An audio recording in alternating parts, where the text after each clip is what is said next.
جس طرح یہ کائنات مختلف رنگوں سے بنی ہے، اسی طرح انسان کی زندگی بھی مختلف رنگوں کا مجموعہ ہے۔ اس کی زندگی میں خوشی بھی ہے اور غم بھی۔ کوئی انسان اول سے لے کر آخر تک ایسا نہیں گزرا جس کی زندگی میں صرف خوشی ہی خوشی ہو اور غم نہ ہو۔ اس لیے انسان اس بات سے عاجز ہے کہ وہ اپنی زندگی میں صرف خوشیوں کو جمع کر سکے، لیکن آج کا انسان اس بات کی بھرپور کوشش کر رہا ہے کہ وہ اپنی زندگی سے غموں کو، دکھوں کو اور تکلیفوں کو مٹا دے، لیکن ایسا ممکن نہیں ہے، کیونکہ وہ یہاں جو اس دنیا میں زندگی گزار رہا ہے وہ ایک امتحان کے طور پر گزار رہا ہے۔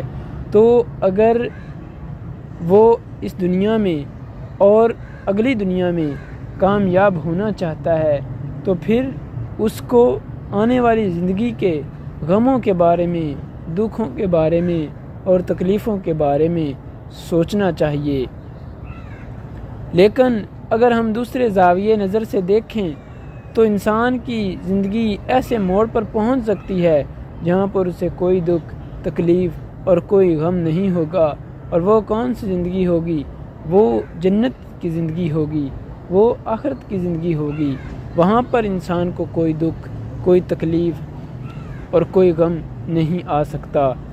تو اگر ہمیں اس زندگی کی نعمتوں کی ضرورت ہے تو اس زندگی میں ابھی ہم اپنی تقدیر لکھ رہے ہیں۔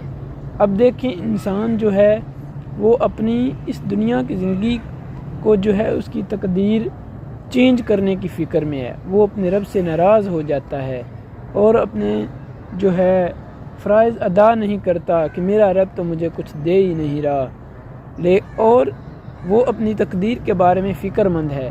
لیکن اصل میں انسان کا یہاں پر کام کیا ہے کہ وہ اپنی اگلی زندگی کی تقدیر لکھ رہا ہے، تو یہاں پر اسے لکھنے کا کام دیا گیا ہے۔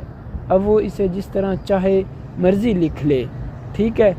تو انسان جو ہے وہ اپنی آنے والی زندگی کے لیے محنت اور جد و جہد کر لے تاکہ آنے والی زندگی میں اسے پچھتانا نہ پڑے، اور اس دنیا کی زندگی کی جد و جہد، اور میں یہ نہیں کہہ رہا کہ انسان جو ہے وہ کھانا پینا چھوڑ دے اور بیوی بچے کو چھوڑ دے، لیکن اس کا مقصد حیات، اس کا مقصد زندگی یہ نہیں بن جانا چاہیے کہ اس دنیا کی تمام لذتوں کو اکٹھا کرنے کی جد و جہد میں وہ اپنی زندگی کو کھپا دے۔